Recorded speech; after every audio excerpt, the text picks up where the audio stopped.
Sugar rates ఒకేసారిగా ఇంతలా పెరగడానికి గల కారణాలేంటో మీకు తెలుసా? 4 ముఖ్యమైన కారణాలు ఉన్నాయి. అవేంటో ఈ వీడియోలో చూద్దాం రండి.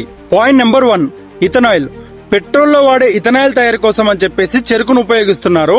1 టన్ను చెరుకులో నుంచి 70 నుంచి 80 వేల లీటర్ల ఇథనాయిల్ తయారు చేస్తున్నారు. పాయింట్ నెంబర్ 2, చెరుకు ఉత్పత్తి తగ్గడం వలన.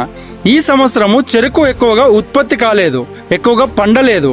కొన్ని వర్షాల కారణాల వల్ల, చెరుకుకు పట్టిన కొన్ని వ్యాధుల కారణాల వల్ల కర్ణాటక, మహారాష్ట్రలో చెరుకు ఎక్కువగా పండలేదు. Point number 3, festival seasons.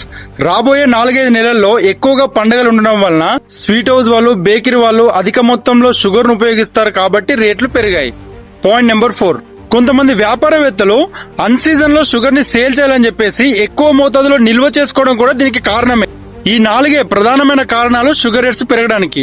మా దగ్గర 75 రూపీస్ పర్ కేజీ ఉంది. మీ ఏరియాలో ఎంత ఉందో కామెంట్ లో తెలియజేయండి.